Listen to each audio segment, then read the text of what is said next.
আজকে ভারতীয় জনতা যুব মোর্চার ডাকে সাড়া দিয়ে প্রদেশ কার্যালয়ে যে সাংবাদিক সম্মেলন, এই সাংবাদিক সম্মেলনে আমাদের প্রিন্ট মিডিয়া এবং ইলেকট্রনিক মিডিয়া সমস্ত সাংবাদিক ভাই বোনদের এখানে উপস্থিত আছেন।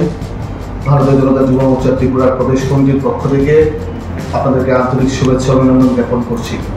আমাদের সঙ্গে উপস্থিত আমাদের দুইজন সহসভাপতি বিকি প্রসাদ নন্দী, মুখপাত্র অমলান মুখার্জি এবং উত্তর জেলা যুব মোর্চার সম্পাদক ভাই বিশ্বই। আমরা আজকে এই সাংবাদিক সম্মেলনে উপস্থিত হয়েছি আমাদের আগামী দিনে একটা গুরুত্বপূর্ণ এবং ইনোভেটিভ কার্যক্রম আপনাদের সামনে তুলে ধরার জন্য, গোটা রাজ্যবাসীর সামনে তুলে ধরার জন্য আমরা এখানে একত্রিত হয়েছি। আমরা সবাই অবগত আছি 1975 সনে 25শে জুন গোটা দেশে জরুরি অবস্থা জারি করা হয়েছিল, ইমার্জেন্সি জারি করা হয়েছিল, যার ফলে গোটা ভারতবর্ষের গণতন্ত্রকে হত্যা করা হয়েছিল। গোটা ভারতবর্ষের প্রত্যেকটা অংশের নাগরিকের গণতান্ত্রিক অধিকার লুণ্ঠন করা হয়েছিল। এই ইমার্জেন্সির আগামী 25 তারিখ 50 ইয়ার্স অফ ইমার্জেন্সি, এই ইমার্জেন্সিকে সামনে রেখে ভারতীয় জনতা যুব মোর্চা গোটা দেশব্যাপী 100টি জায়গায় মক পার্লামেন্টের আয়োজন করেছে এবং আমরাও প্রদেশ ভারতীয় জনতা যুব মোর্চা ত্রিপুরা প্রদেশ, আমরাও রাজ্যের 2টি স্থানে আমরা মক পার্লামেন্ট করব। আমরা আগামী 25 তারিখ আগরতলা স্থিত সুকান্ত একাডেমিতে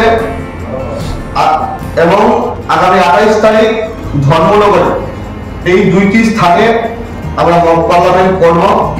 এই মক পার্লামেন্টের একটাই উদ্দেশ্য, যুবকদেরকে একটা প্ল্যাটফর্ম দেওয়া, নন পলিটিক্যাল যুবকদেরকে রাজনীতিতে আসার জন্য মোদিজি যে আহ্বান করেছে, মোদিজি বলেছিলেন 1 লক্ষ যুবক সারা ভারতবর্ষের যারা নন পলিটিক্যাল ব্যাকগ্রাউন্ডের আছে ওনাদেরকে রাজনীতির অঙ্গনে আনা হবে এবং সেই লক্ষ্যমাত্রাকে সামনে রেখে নন পলিটিক্যাল যুবকদেরকে পার্লামেন্টারিয়ান এবং লেজিসলেটরস বানানোর জন্য আমরা এই কার্যক্রম হাতে নিয়েছি।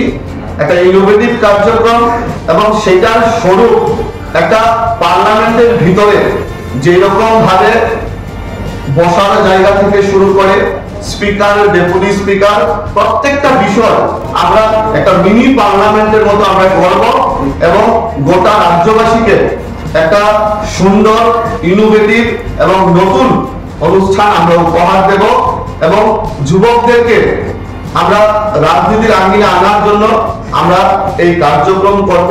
আরেকটা ছোট্ট বিষয়, আমরা একটা সময় দেখতাম যুবকরা রাজনীতিতে আসতে পছন্দ করতো না, কিন্তু মোদিজি প্রধানমন্ত্রী হওয়ার পর থেকে যুব সম্প্রদায় রাজনীতিতে আসছে, যুব সম্প্রদায় এগিয়ে এসে রাজনীতি করছে।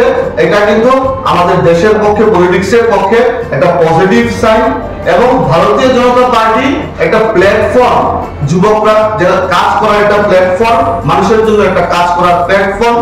আমি নিজেও একজন যুবক হয়ে একমাত্র ভারতীয় জনতা পার্টির কারণে আমি বিধায়ক হিসেবে কাজ করার সুযোগ পেয়েছি। আগামী দিনেও আমাদের রাজ্যের যুবকরা, নন পলিটিক্যাল ব্যাকগ্রাউন্ডের যুবকরা রাজনীতিতে আসবে এই আশা প্রত্যাশা রাখছি এবং আমাদের মূল বিষয়টা আমরা মক পার্লামেন্ট করছি আগামী 25 তারিখ আগরতলা সুকান্ত একাডেমিতে এবং আগামী 28 তারিখ ধর্মনগর টাউন হলে, এবং এই অনুষ্ঠানটা একটা ইনোভেটিভ, একটা নতুনত্ব অনুষ্ঠান হবে।